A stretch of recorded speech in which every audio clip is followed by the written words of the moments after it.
Now, COVID-19, 1 year later, heartache, heroes, and hope.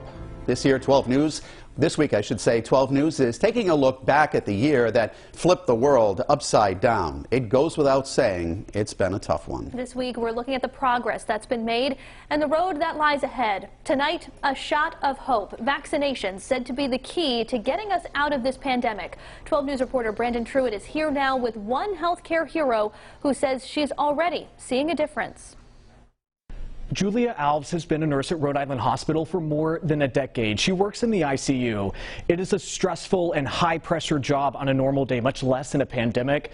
The full impacts of this virus realized when it came knocking on her door. It was crazy.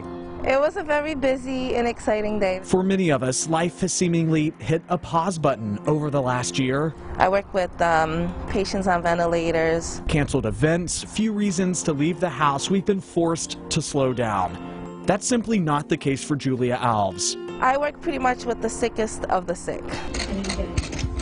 We first met the 36-year-old nurse in December, part of that historic day, the first vaccinations in Rhode Island. You can see Julia just to the left there, standing by for her shot at history. I feel great. I'm very excited about the vaccine. At that time, Rhode Island was in the thick of it, averaging more than 1,000 daily cases. Hospitalizations peaked that very week, too. Towards the end, it started to get a little emotionally exhausting, and you almost feel defeated. Because a lot of those patients, they walk into the hospital by themselves and then they don't end up leaving the hospital, and we saw a lot of that. That was the hardest part. That was the hardest part, yes. Julia has seen COVID take patient after patient, and witnessing the worst of the virus started to add up. 12-hour shift, and then you got to go home and be a mom. Yes. By the time I got home, I think I was drained. In between working in the ICU with COVID patients, going home with kids being home, trying to do homeschooling, it's a lot. Julia is married with 2 children, ages 7 and 14. The virus making its way into her home when her husband tested positive in November. He recovered, but her mother got it too. She was taken to the hospital.